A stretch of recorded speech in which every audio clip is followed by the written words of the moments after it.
오늘은 성령과 능력이라는 말씀을 가지고 여러분과 말씀을 좀 나누려고 합니다. 하나님이 나사렛 예수에게 성령과 능력을 기름 붓듯 하셨음에 하나님의 아들에게도 성령과 능력이 기름 부어졌다라는 거예요. 그래서 하나님 아들도 이 땅에 아버지 뜻을 이루기 위해서 성령의 능력을 공급받았다는 사실입니다.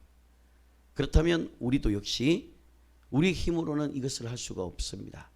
어떤 일이든지 간에 하나님께로부터 주시는 그 성령의 능력이 아니고서는, 그분께서 공급해 주시는 능력이 아니고서는 우리가 아무것도 할 수가 없어요. 이사야서 2장을 한번 보십시오.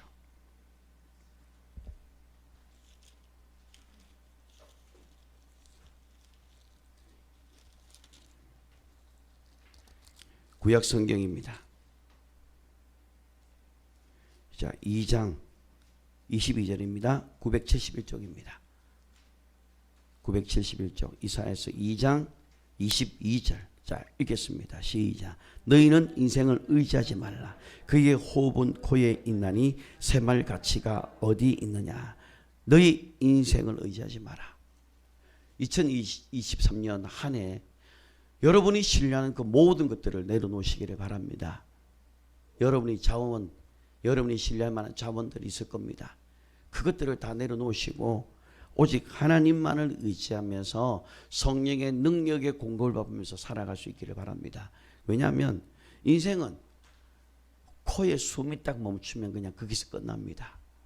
아무리 돈이 많은 사람도, 아무리 권력자도, 아무리 부유한 사람들도 코에 생명이 끝나면 새말 가치가 있느냐? 아무것도 아니라는 거예요.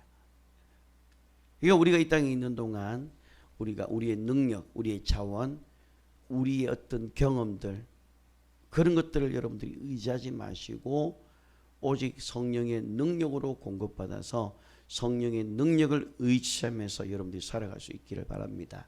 그래서 우리 온누리교회가 올해 한 해도 철저하게 성령님을 의지하면서 살아갈 것입니다. 철저하게 성령님을 의지하고 철저하게 그분에게 모든 것을 맡기면서 여러분들이 살아갈 수 있어야 될 것입니다. 자, 그 다음에 누가복음 24장을 한번 보십시오.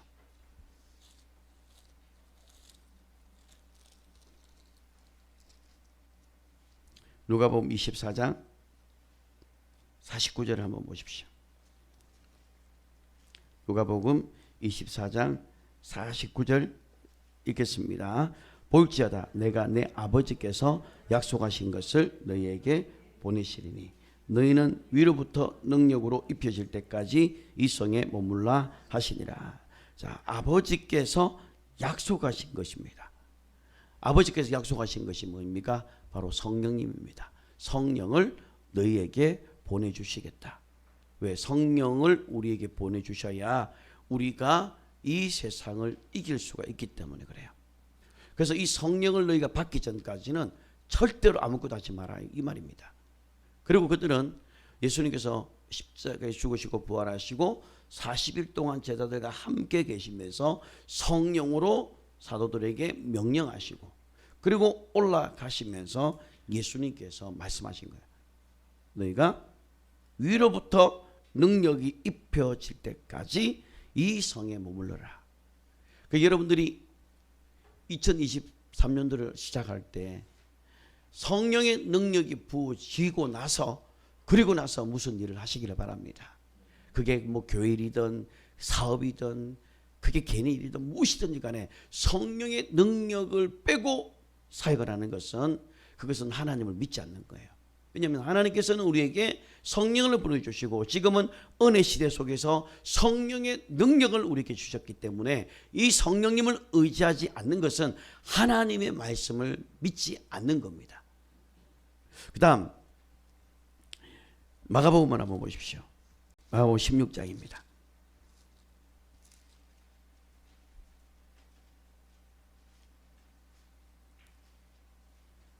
마가복음 16장 19절 마가복음 16장 19절 자 읽어보겠습니다. 주 예수께서 말씀을 마치신 후에 하늘로 올려지사 하나님 우편에 앉으셨느니라. 아멘. 지금 인자로 오신 그분은 인자로 오셔서 하늘 보좌 우편에 지금 앉아 계시다고 말합니다. 그러면 하늘 보좌 우편에 앉아 계시다 이 말 자체가 뭐냐면 지금은 성령을 우리에게 보내주셨다는 말과 똑같아요. 그럼 여러분들이 지금 그분이 하늘 보좌 우편에 앉아 계셔서 우리를 위해 친히 간구하시는 분이시고, 이제 성령님은 우리를 위해서 우리 연약함을 아셔서 마땅히 빌 바를 알지 못하나 우리 연약함을 도우시는 그분이 바로 성령님이시고, 성령의 도움이 아니고서는 이 아버지 뜻을 알 수가 없는 것이고 주의를 할 수가 없다 이 말이에요. 그러면 우리가 그분이 하늘 보좌 우편에 앉으시다는 사실을 믿는다면 당연히 지금은 성령의 능력을 공급받아서 우리가 주님의 일들을 감당해야 한다는 겁니다. 그래서 성령의 능력을 받기 전까지는 여러분들이 움직이시면 안 돼요. 옆 사람한테 말씀하세요. 성령을 받기 전까지는, 다시 한 번 더, 능력을 받기 전까지는 절대 움직이지 마라. 예, 절대 움직이지 마셔야 돼요. 우리가 성령의 능력을 받지 않고 어떤 일을 할 때는 반드시 사단이 일어납니다. 문제가 생겨요. 성령의 능력 없이, 다시 말하면 기도에서 능력 받기 전에 어떤 일을 하게 되면 하나님이 책임져 주잖아요. 하나님의 능력을 우리에게 약속하셨고 그 능력을 무장하고 난 다음에 하나님의 전신갑주를 입고 우리가 성령의 검을 가지고 우리가 이 땅에서 마귀가 진멸당했던 이 마귀를, 우리가 예수님께서 진멸했던 그 마귀를 우리가 승리할 수 있는 방법은 성령의 능력이 아니고서는 우리가 할 수가 없다라는 거예요. 그러니까 이 땅에 있는 동안 우리가 뭘 받아야 됩니까? 예, 성령을 받으시길 바랍니다. 능력을 받으시길 바랍니다. 그래서 성령의 능력이 임할 때에 그때 우리에게 정말로 능력 있는 모습이 나오게 돼 있어요. 자, 요한복음 7장을 한번 보십시오.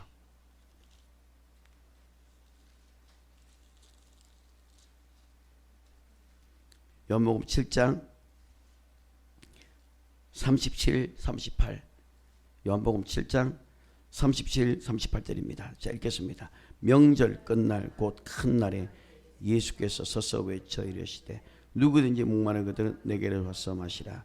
나를 믿는 자는 성경에 이른 것 같이 그 배에서 생수의 강이 흘러나오리라. 아멘. 자, 명절 큰 날, 이때 마지막 날에 예수님께서 말씀을 합니다. 누구든지 목마르거든 내게로 와서 마시라. 나를 믿는 자는 성경에 이른과 같이 그 배에서 생수의 강물들이 흘러나오리라. 그럼 우리 배에서 생수의 강물이 흘러나오리라고 지금 약속을 했기 때문에 지금 우리의 상황 속에서는 뭐가 나와야 됩니까? 생수의 강물들이 흘러나와야 됩니다. 여러분이 말씀을 믿는다면. 그래서 나를 믿는 자는, 여러분이 이 성경을 믿는다면 여러분의 배에서 뭐가 나와야 됩니까? 생수의 강물들이 흘러나와야 됩니다.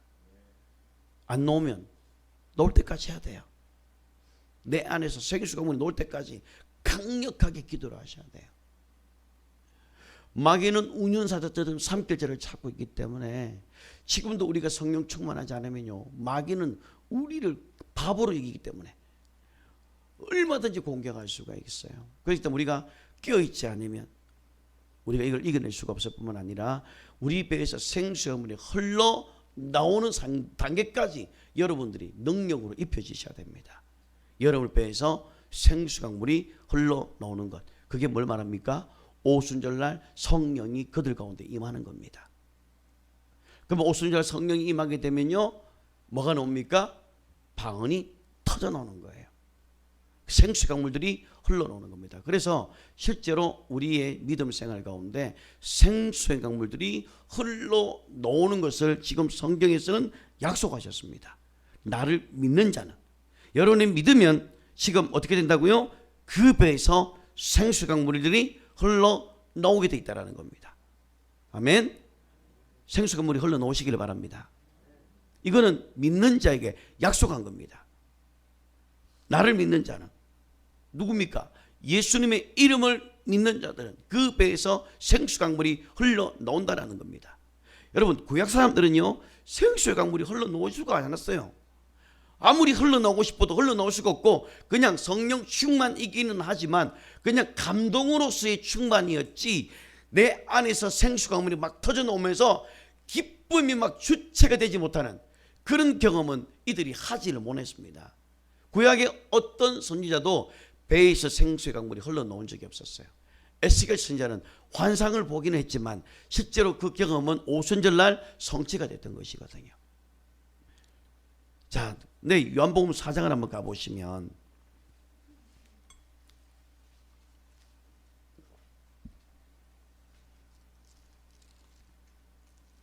(4장 14절) 한번 보십시오.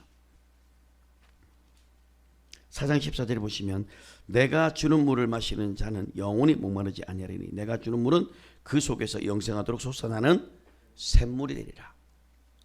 많은 그리스도인들이 이 샘물의 단계에서 멈춰 있어요. 그냥 그작 나오는 거, 어떤 집회를 통해서 은혜 받은 거, 어떤 간증을 듣고 은혜 받고, 뭐 어떤 영상을 보고 은혜 받고, 눈물 조금 흘리고 그러면서 그 은혜로 그냥 간신히 살아가는 거예요. 그런 것들을 내가 공급받지 않더라도, 내가 어떤 간증을 보지 않고 그렇지 않아도 내 안에 성령님이 계시기 때문에 내 안에 누가 상관없이 내 안에 성령님이 계심으로 인해서 그 성령님으로 인해서 기뻐할 수 있는 생수의 강물이 흘러나오리라. 이걸 우리에게 약속을 하셨던 것이고 실제로 초대 교인들은 그런 생수의 강물이 흘러나오는 성령 충만한 삶을 실제로 그들이 살아갔다라는 겁니다. 만약에 사도행전이 없었다면 이건 그냥 이상적인 것밖에 안 돼요. 근데 사도행전에 오순절 성령이 임하고 난 이후에 전혀 다른 모습으로 그들이 변화되는 모습을 볼 수 있었어요. 베드로를 한번 보시기를 바랍니다. 자, 요한복음 21장을 한번 보십시오. 요한복음 21장 15절부터 보시면 예수님 부활하시고 난 이후에 이제 제자들에게 찾아갑니다. 근데 이 제자들은 갈릴리 바다에 가서 다시 본업으로 돌아가서 이제 건물을 이제 합니다. 그래서 자기에게 주신 그 사명을 다 잃어버리고 그리고 이제 거물을 하고 이제 거물질 본업으로 돌아갑니다. 그런데 예수님께서 그곳에 나타나십니다. 나타나시면서 이제 아침을 먹을 때에 예수님께서 베드로에게 질문을 합니다. 요한의 아들 시몬아, 네가 나를 이 사람보다 나를 더 사랑하느냐라고 물어봐요. 그때 베드로가 주님, 그렇습니다. 내가 주님을 사랑하는 줄 주님께서 아시나이다. 이르시되 내 양을 먹이라. 똑같은 질문을 두 번째도 똑같은 자예요. 그랬더니 또 내 양을 치라라고 이야기를 합니다. 그리고 세 번째 똑같이 했을 때 베드로가 이때 근심하기 시작합니다. 근심하면서 말하기를 주님 모든 것을 아시오미 내가 주님을 사랑하는 줄 주님께서 아시나이다. 그리고 예수님께서 세 번째 뭐라 합니까? 내 양을 먹이라라고 이야기를 해요. 자, 그리고 나서 베드로가 어떻게 죽을 것에 대해서 예언을 합니다. 자, 21장 18절을 한번, 자 18절과 19절 한번 읽어볼게요. 내가 진실로 진실로 내게 이르노니 네가 젊었으는 스스로 뛰뛰고 베드로는 자신감에 차서 나는 절대 그렇게 하지 아니할 것이다라고 이야기를 해요. 그리고 예수님께서 이제 로마 군인들에 의해서 잡혀서 있을 때 그리고 채찍을 먹고 고난을 당하는 중에 제자들이 몇몇이 따라갑니다. 그 중에 베드로가 예수님을 멀찍이 따라가요. 따라가면서 거기에서 예수님이 고난당하는 것을 지켜보고 있을 때 어떤 계집아이가 베드로를 보고 뭐랍니까? 너 어디서 많이 봤는데? 너 예수님과 함께 다녔던 그 제자가 아니냐? 라고 이야기했을 때 베드로가 고개를 흔들면서 아니야, 나는 그가 누군지 도대체 모르겠다고 얘기합니다. 그리고 1시간이 지나서 또 다른 사람이 또 물어봅니다. 너 봤는데 너 혹시 그때 예수님과 따라다니던 그 제자가 아니냐, 그 도당이 아니냐라고 했을 때 베드로가 또다시 고개를 흔들면서 막 아니라 나는 그가 누군지 전혀 모른다라고 이야기를 합니다. 그리고 나서 또 한 번 더 물어봅니다. 그때 저주하면서 맹세합니다. 나는 그가 도대체 누군지, 네가 말하는 사람이 누군지 난 도대체 모르겠다. 그 순간 닭이 울기 시작하는 거예요. 그러면서 그때 예수님이 하셨던 말씀이 떠올랐던 겁니다. 그리고 그가 대성통곡을 하면서 하나님 앞에 그 잘못을 막 그 후회죠, 막 울기 시작합니다. 여러분, 지금 이 베드로는 이제 꺾였습니다. 도저히 이제 주의를 할 수가 없는 사람이에요. 너무나도 큰 데미지를 받았기 때문에, 그것도 불 앞에서 예수님을 모른다라고 했단 말이에요. 자, 그런데 21장 9절에 가보시면, 21장 9절에 가보면 육지에 올라와 보니 숯불이 있는데 그 위에 생선이 놓였고 떡도 있더라. 자, 그런데 불 앞에 생선과 떡이 있고, 그리고 지금 생선과 떡이 있는 자체가 예수님이 또 거기다 함께 합류해 있습니다. 참 상황 자체가 아주 피하고 싶은 상황이 왔어요. 불 앞에서 예수님을 모른다고 했기 때문에 이 베드로에게는 이 불이라는 것 자체가 아주 좋지 않은 기억으로 남아 있어요. 자기가 예수님을 불 앞에서 모른다고 3번이나 저주하고 부인했기 때문에, 그리고 더군다나 예수님이 멀찍이 그걸 지켜보고 있었던 것이었어요. 그런데 지금 이제 예수님께서 벌하시고 지금 다시 와서 불 앞에서 지금 조반을 차려서 먹게 하는 겁니다. 전 베드로의 상황 속에서는 그 상황이 아주 불쾌한 상황이 될 수 있습니다. 모면하고 싶었을 거예요. 그런데 예수님께서는 이 실패자 이 베드로에게 찾아옵니다. 찾아와서 3번의 질문을 던집니다. 그래서 첫 번째는 네가 나를 사랑하느냐, 첫 번째 질문에 하나님의 사랑으로 네가 나를 사랑하느냐라는 아가파스라는 이 사랑으로 질문을 던졌었고, 그 대답에 베드로는 필레오라고 대답을 해버렸어요. 도저히 하나님을 그 질문에 똑바로 대답할 수가 없었기 때문에. 왜 그럴까요?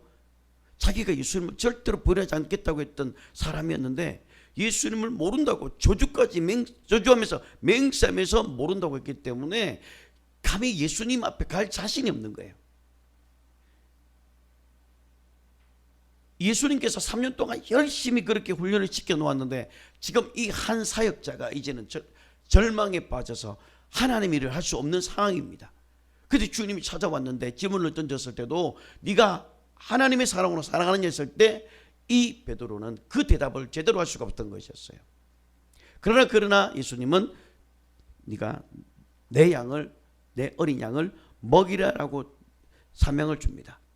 두 번째 질문을 또 똑같이 했을 때도 똑같이 아가파스라는 하나님의 사랑으로 사랑하느냐 질문을 던져요. 그때 똑같이 베드로는 필레오라는 친구 간의 우정의 사랑으로만 고백을 했지 그 예수님의 그 대답, 그 질문에 착하게 해주지를 못했어요. 내가 어떻게 감히 하나님을 사랑할 수 있단 말인가? 내가 예수님을 버리고 모른다고 했던 사람이 내가 어떻게 감히 그 하나님에 대해서 사랑한다고 하면서 내가 이 일을 할 수 있겠는가?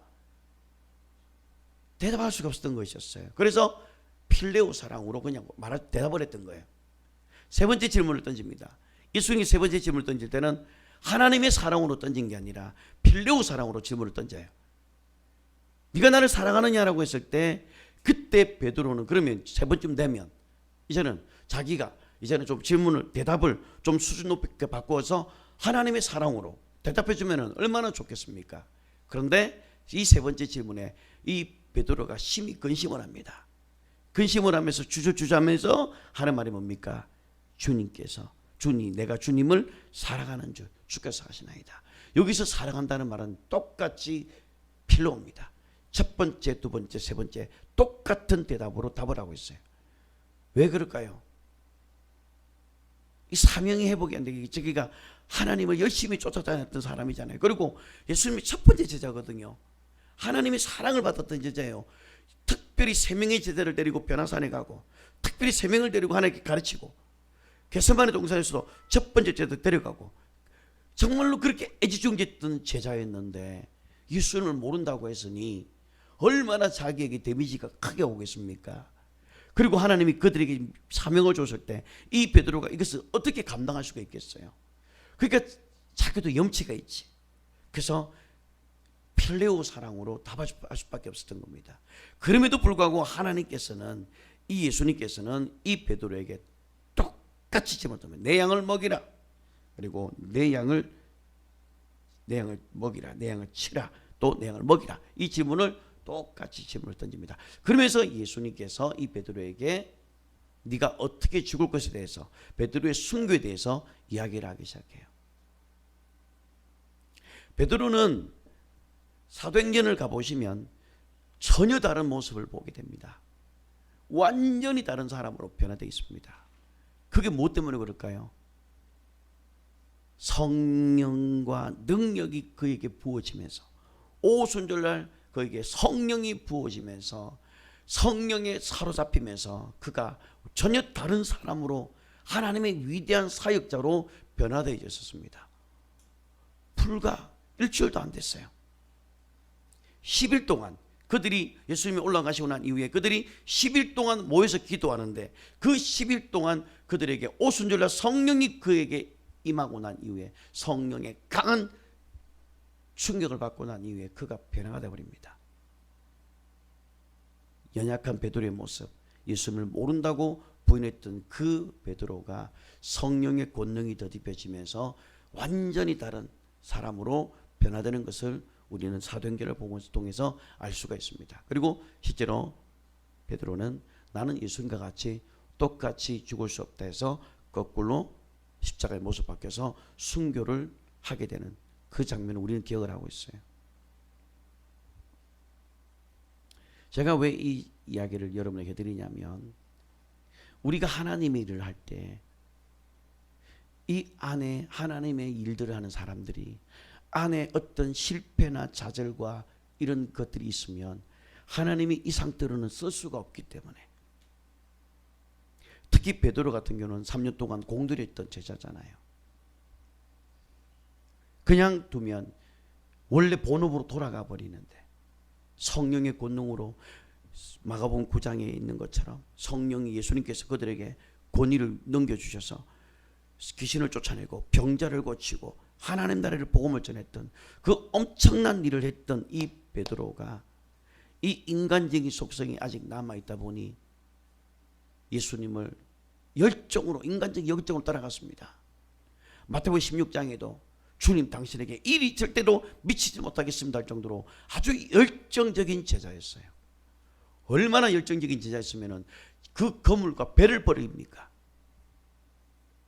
그러면서 주님을 따라갈 정도로 아주 모든 일에 헌신적이었던 사람이 인간적인 어떤 주님의 열정으로 따라가다가 그는 실패를 맛보게 되고 사역을 그만두게 되는 상황까지 왔지만, 예수님은 그를 찾아갑니다. 방문을 하시고 질문을 던집니다. 3가지 질문을. 그리고 그를 회복을 시키십니다. 그러면서 19절에, 21장 19절에 가시면 제일 끝에 이런 말씀이 있습니다. 나를 따르라. 나를 따르라. 이게 어디 나오는지 아십니까? 마태복음 4장을 한번 보세요. 마태복음 4장 19절입니다. 자, 18절하고 19절 한번 볼까요? 마태복음 4장 18절 19절 시작. 갈릴리 해변에 다니시다가 두 형제 곧 베드로라 하는 시몬과 그의 형제 안드레가 바다에 그물을 던지는 것을 보시니 그들은 어부라. 말씀을 하시되 나를 따라오너라. 내가 너희를 사람을 낚는 어부가 되게 하리라 하시니 나를 따라오너라. 나를 따라오너라. 지금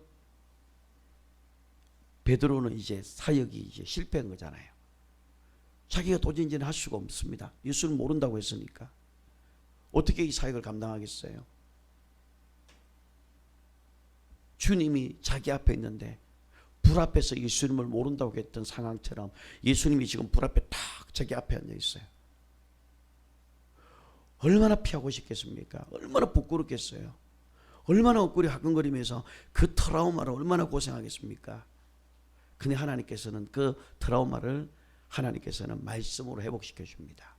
그러면서 네가 어떻게 죽을 것이다. 그러면서 나를 따라오너라.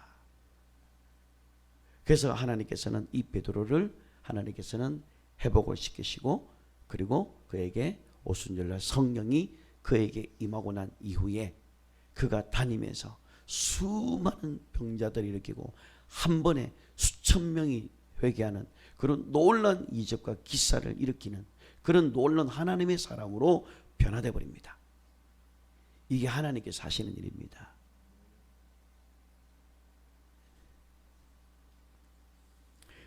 우리 안에 이런 상처가 있고 실패가 있고 이러면 우리는 더 이상 안 하고 싶어요. 그냥 멈추고 싶어요. 해서 말까? 해봤자 안 될 건데 하면서 하나님께서 나에게 주셨던 그 본연의 사명, 그 콜링을 잃어버립니다. 해도 소용없다. 안 된다. 주저앉아 버리게 돼 있어요. 그게 사람의 심리일 겁니다.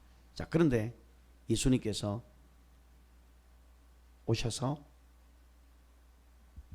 베드로를 만나주시고 베드로에게 있는 그 상처를 하나님께서 회복시켜 주셨다는 겁니다.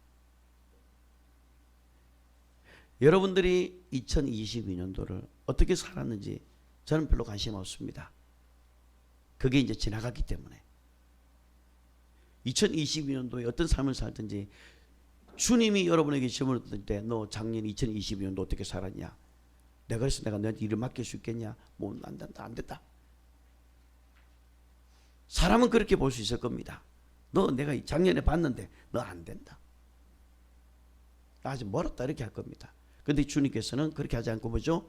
찾아가셔서 베드로를 질문을 던집니다. 네가 나를 사랑하느냐? 사랑할 수 있겠습니까? 지금 마음이 상처를 입고 데미지를 받았는데 어떻게 감히 자기 입으로 주님을 사랑합니다라고 할 수 있겠어요? 지금 내가 실패를 맛봤는데 하나님이 지금 없다라고 여길 정도로 엄청난 지금 실패와 좌절 속에 있는 그에게 주님이 찾아왔을 때 거기에 들어오겠습니까? 그런 주님은 질문을 던지는 거예요. 사명을 주는 겁니다. 그리고 너가 어떻게 죽을 것에 대해서 알려주시면서 다시 뭐랍니까? 나를 따라오너라. 그리고 우리가 알다시피 베드로는 성령의 권능이 부어지고 난 이후에 하나님의 사람으로 변모하게 됐습니다. 2022년도의 삶이 우리는 베드로와 같이 실패했던 삶이라고 한다면 이제 2023년도는 사도행전의 모습, 베드로의 모습처럼 여러분의 모습이 변화되어지기를 바랍니다. 성령의 권능과 능력이 덧입혀서 이 일들을 감당할 수 있기를 바랍니다. 하나님이 나사렛 예수에게 성령과 능력을 기름 붓듯 부어주셨던 것처럼 하나님 나에게도 성령과 권능을 기름 붓듯 부어주시옵소서. 내 앞에 많은 상황들이 있지만 그 상황 앞에서 내가 좌절하지 않도록 나에게 이 돌파할 수 있는 이 능력을 나에게 주십시오라고 여러분이 하나님 앞에 구하시기를 바랍니다. 하나님께서 우리에게 약속하셨어요. 성령을 우리에게 보내주시겠다라고.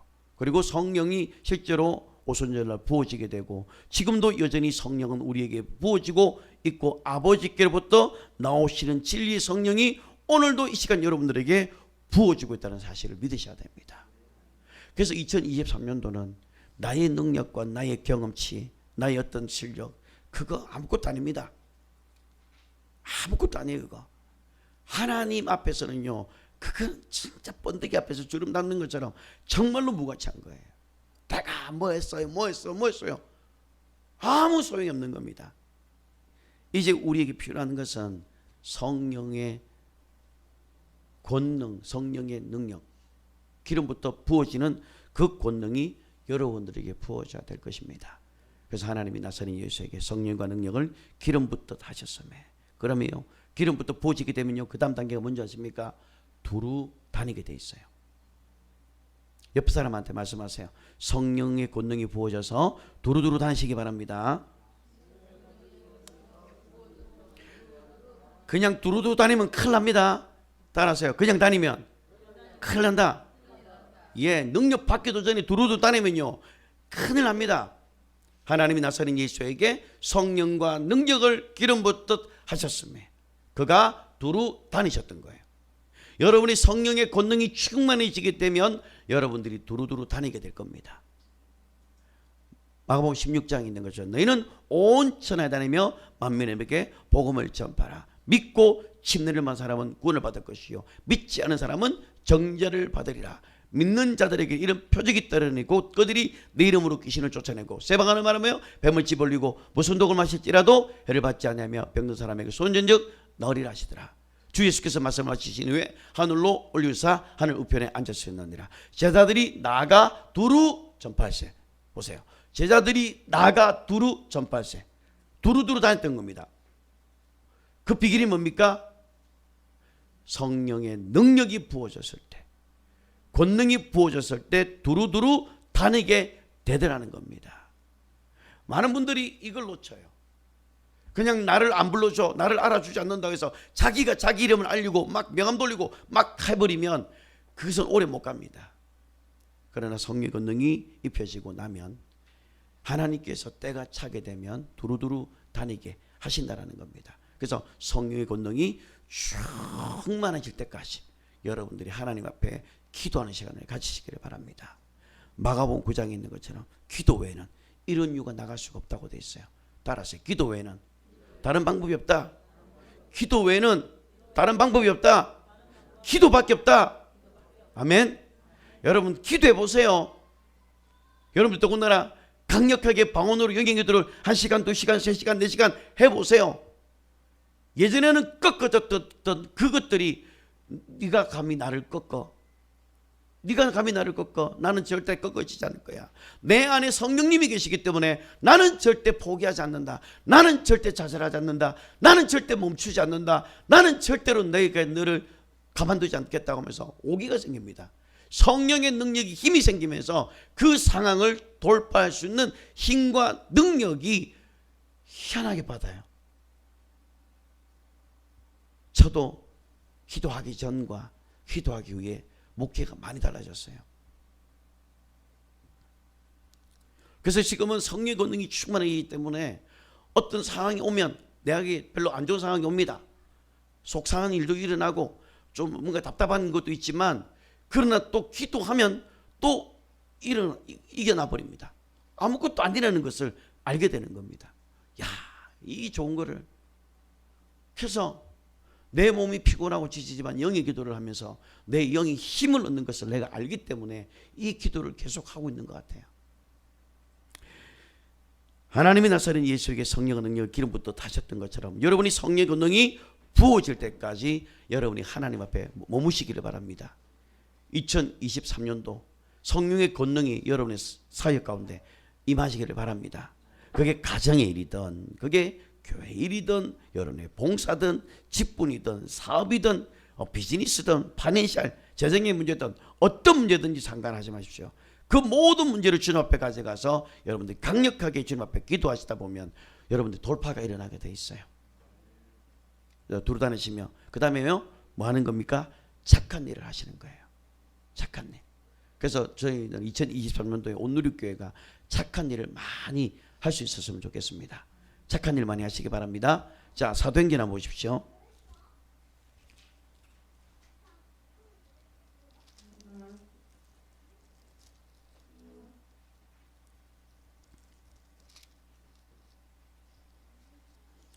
자, 사도행전. 자, 일단 4장 30절을 한번 먼저 읽어보겠습니다. 사도행전 4장 30절. 자, 읽겠습니다. 시작. 손을 내밀어 병을 낫게 하시고 표적과 기사가 거룩한 종 예수 이름으로 이루어지게 하옵소서 하더라. 초대교회는 손을 내밀어 병을 낫게 하시고 이걸 기도했다라는 겁니다. 그래서 여러분들이 어디가 아프면 병원을 가기 전에 먼저 손을 얹어서 기도하시라는 거예요. 아멘. 예. 약을 먹기 전에 먼저 손을 얹고 기도를 하시라는 겁니다. 자, 그 다음에 사도행전 4장 한번 보십시오. 사도행전 4장 9절입니다. 사도행전 4장 9절 읽겠습니다. 만일 병자에게 행한 착한 일에 대하여 이 사람이 어떻게 구원을 받았느냐고 오늘 우리에게 질문한다며. 자, 여기서 착한 일이 뭡니까? 병자에게 행한 착한 일 뭡니까? 병자를 고치는 거였어요. 병자를 고치는 게 이게 착한 일입니다. 교회가 하는 착한 일이 뭡니까? 구제가 아닙니다. 초대 교회도 구제에 빠져서 원망을 들었거든요. 그러니까 교회는 구제하는 곳이 아니고 먼저 병을 고치는 곳입니다. 그래서 우리 온누리교회가 올해는 이 일들을 할 수 있어야 됩니다. 그래서 성령과 권능으로 여러분들이 충만해서 여러분에게 있는 주변에 있는 환자가 있으면 이리 와봐라, 기도해 줄게. 그래서 무조건 손 얹고 기도하시는 겁니다. 무조건 얹고 기도하십시오. 하실 수 있겠습니까? 옆 사람한테 아프면, 자, 옆 사람한테 말씀해. 아프면 나한테 말해라. 내가 기도해 줄게. 아니, 할 수 있어요. 여러분들은 할 수 있습니다. 내게 능력 주시는 자 안에서 내가 모든 것을 할 수 있다고 했어요. 내게 능력 주시는 자가 누구입니까? 성령님이 내게 능력을 주시는 거예요. 내게 능력 주시는 자 안에서 내가 모든 것을 할 수 있습니다. 모든 것이에요. 제한되지 않으려고 모든 것을 할 수가 있는 분입니다. 그래서 여러분들이 내게 능력 주시니까 모든 걸 할 수 있다. 오세요. 얹고 기도해 주시면 돼요. 다시 한 번 더. 아프면 나한테 와라. 옆 사람한테 기도하세요. 말하세요. 아프면 나한테 와라고. 예? 예, 하세요. 그래서 이게 착한 일이라는 겁니다. 이 착한 일을 보고 많은 사람들이 난리가 난 겁니다.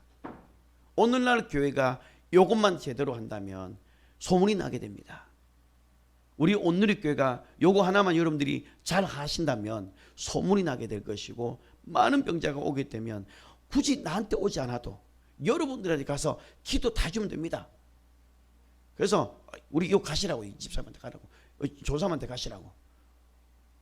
그래서 저는 여러분들이 안 나타나도 나타난 것처럼 말해줄 겁니다. 그럼 여러분들은 나 안 나타나는데, 그렇게 하면 진짜 안 나타납니다. 안 나타나지만 믿음으로 손지면 나타난다고 믿고 하시면 돼요. 그래서 아프면 여러분들이 손을 얹고 기도를 하시라는 겁니다. 마태복음 10장을 한번 더 보세요.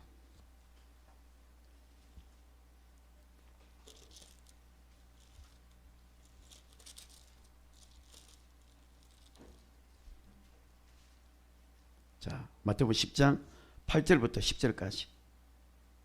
자, 읽겠습니다. 병든 자를 고치며 죽은 자를 살리며 나병한 자를 깨끗하게 하며 귀신을 쫓아내되 너희가 거저 받았으니 거저 주라. 너희가 전대나 금이나 은이나 동을 가지지 말고 여행을 위하여 배낭이나 두부옷이나 신이나 지팡이를 가지지 말라. 이는 일꾼이 자기 먹을 말 것이 마땅합니다. 자, 어디가 병든 자를 고치고 죽은 자를 살리고. 자, 우리 옆에 있는 분에게 한번 말씀하세요. 죽은 자를 살립시다. 아멘. 예, 죽은 자를 살립시다. 여러분이 저를 위해서 기도해 주세요. 우리 김지한 목사 죽은 자를 살릴 수 있는 능력을 하나님 주십시오. 그렇게 기도해 주시기 바랍니다. 아멘. 좀 기도를 좀 짜게 하지 마세요. 나도 좀 해주세요. 예, 죽은 자를 살리고 병든 자를 고치는 그런 우리 능력 있는 그리스도인들이 될 수 있었으면 좋겠어요. 자, 그 다음에 다시 사도행전 하나 보고 이제 말씀을 우리가 마무리하도록 하겠습니다. 자, 사도행전 6장 한번 보십시오. 사도행전 6장 8절입니다. 6장 8절, 사도행전 6장 8절입니다. 읽겠습니다. 스데반이 은혜와 권능이 충만하여 큰 기사와 표적을 민간에 행하니. 우리 교회의 집사님의 스탠다드 요걸로 맞추겠습니다. 아멘. 집사님 여러분들, 우리 온누리교회 스탠다드 표준은 스데반 집사로 맞춥니다. 난 스데반이 좀 부담됩니까? 그러면 바꿔드릴게요. 자, 사도행전 8장을 한번 보세요. 8장 5절부터 7절까지 8장 5절부터 7절 시작. 빌립이 사마리아 성에 내려가 그리스도를 백성에게 전파하니 무리가 빌립의 말을 듣고 행하는 표적을 보고 한 마음으로 그가 하는 말을 따르더라. 많은 사람에게 붙었던 더러운 귀신들이 크게 소리를 지르며 나가고 또 많은 중병병자와 못 걷던 사람이 나으니 8절 읽었습니다. 그 성에 큰 기쁨이 있더라. 아멘. 하나님께서 저에게 한 10년 넘었을 겁니다. 우리 교회에다가 하나님께 이거 주셨어요. 그 성에 큰 기쁨이 있더라. 우리 교회에 큰 기쁨이 있더라. 그러면 우리 교회에 큰 기쁨이 뭡니까? 뭐 성진하고 뭐 잘 되는 거 이게 아니라 예수님께서 하셨던 이 병자 고치고 귀신 쫓아내는 이 일이 바로 기쁜 일이고 소문이 나는 일이라는 겁니다. 그래서 사도행전 6장에 나는 스테반은 좀 부담된다는 분은 사도행전 8장에 빌립을 참고하시면 됩니다. 그래서 여러분들이 모든 집사님 정도 되면 이 정도 여러분들이 할 수 있기를 주님의 이름으로 축복합니다. 아멘. 옆에 있는 분들께 말씀하세요. 할 수 있다. 당신도 할 수 있습니다. 네. 예, 여러분들이 뭐 해야 됩니까? 귀신 쫓아내고 병자 고치고 그다음 이왕이면 죽은 죄까지 살려버리세요. 아멘. 예. 그래서 6장 8절에 보시면 스데반이 은혜와 권능이 뭐 한다고요? 충만하죠. 여기서 권능이 뭐냐면 성령 충만이거든요. 그러니까 사도행전 1장 8절에 보시면 오직 성령이 너에게 임하시면 너희가 권능을 받고, 우리가 권능을 받을 때까지 우리가 기도해야 되는 거예요. 나에게 권능으로 충만해질 때까지, 내 배에서 생수강물이 흘러나올 때까지 여러분들이 기도해야 되는 거예요. 충만이라는 것은 그냥 가득 찬 상태를 말하는 것이 아니라 완전히 물이 흘러 넘치는 상태를 충만이라고 그래요. 차고 흘러서 이제 넘치는 상태를 충만이라고 하는데, 지금 이 스데반이 권능이 충만하니까 뭐가 나타납니까? 큰 기사와 표적이 나타나더라는 겁니다. 여러분에게도 은혜와 권능이 충만해지시기를 바랍니다. 옆사람한테 한 번 더 말씀하세요. 부담 이빠이 줘야 됩니다. 은혜와 권능이 충만하시기 바랍니다. 여러분들이 스데반 집사님이 되시길 바랍니다. 스데반 집사님처럼 은혜와 권능이 충만하면 뭐가 됩니까? 큰 기사, 작은 게 아니고 큰 기사와 표적이 나타나게 되는 것이고, 여러분에게 많은 환자들이 와서 여러분들도 어서 다 그들을 위해서 기도해 줄 수 있는 그런 정말로 초대교회 모형들이 우리 온누리교회에서 나올 수 있기를 바랍니다. 빌립 집사처럼 여러분들이 여러분의 손을 통하여 기사 표적이 주님의 이름으로 많이 나타나시기를 바라요. 그래서 사도행전 4장 30절에 있는 것처럼 손을 내밀어 병을 낫게 하시고 기사 표적이 거룩한 적 예수 이름으로 이루어지게 하옵소서. 계속해서 나타날 때까지 계속 기도하시는 겁니다. 그래서 먼저는 자기의 몸을 계속 수시로 손을 놓고 기도하는 겁니다. 예수님의 이름으로 내 몸에 있는 질병은 떠나갈지어다. 떠나갈지어다. 저는 수시로 합니다. 기도할 때마다. 왜? 내 몸에 병 생기면 안 되거든요. 난 내 병 생기면 주의를 못하기 때문에 어떤 염증 아무것도 생기지 마라. 들어온 질병 내어서 떠나가라. 시도 때도 없이 저는 합니다. 손을 얹고. 내가 건강해야 주의를 감당할 수가 있고 목회를 할 수가 있는 거기 때문에, 여러분들도 그래서 병이 있으면 그 병을 향해서 꾸짖으면서 예수 이름으로 명령하노니 내 몸에 있는 들어온 질병들아 내가 명령하노니 떠나갈지어다. 내 몸에 들어온 질병들은 떠나가고 우리 가정의 질병들도 떠나가고, 그리고 여러분들이 능력받아서 우리 온누리교회 오는 수많은 환자들을 고칠 수 있는 그런 성령의 권능이 여러분들에게 있기를 주님으로 축복합니다. 아멘. 축복합니다. 옆 사람한테 성령의 권능이 나타나기를 축복합니다. 아멘. 아멘. 우리 예배 나이가 드신 분들은 질병 없이 오래 살다가 자연적으로 주님 부르심 받고 돌아가시기 바랍니다. 아멘. 병 가지고 죽으면 안 됩니다. 우리는 죽지 않을 병에 걸려서 죽으면 안 됩니다. 우리는 자연적으로 이 땅에서 건강한 삶을 살다가 하나님 부르시면 그때 가야 됩니다. 그래서 여러분 안에 있는 모든 질병이 있다면 명령하세요. 하나님이 치유는 우리 상상을 초월합니다. 저도 어떨 때는 넓게 쨌는데 안 난 경우도 있고 그냥 손을 줬는데 어떤 분은 고관절이 나왔대요. 내가 깜짝 놀랐어요. 내가 그렇게 고관절에서 많이 와도 기도해도 그대로였는데 다음날 와가 목사님 고관절 다 왔어 이러는 거예요. 별로 안 놀라는 거 봐요. 제 유튜브에 올렸단 말이에요. 이게 깜짝 놀랍니다. 깜짝. 그러니까 내가 생각지도 못했던 하나님의 방법대로 하시는 것 같아요. 그래서 그분이 고치니까 저한테 상품권 주고요. 밥 사 먹으라 돈도 주고요. 얼마나 감사한데요. 여러분 얼마나 손 안 듭니다. 이거 뭐 손이 듭니까? 올라가는 힘만 있으면 되는데. 그래서 나이가 90이 돼도 이 치유사역은 누구나 할 수 있는 거예요. 할 수 있는 거예요. 여러분들은 하늘의 의사이기 때문에 이 사역을 감당할 수 있기를 바라고요. 예수님처럼 성령의 권능이 부어져서 도로도로 다니시면서 마귀에게 눌린 자를 자유케 할 수 있는 여러분들 되기를 주님의 이름으로 축복합니다. 축복합니다. 축복합니다. 아멘. 옆 사람한테 마귀에게 눌린 자를 자유케 합시다. 아멘. 기도하겠습니다.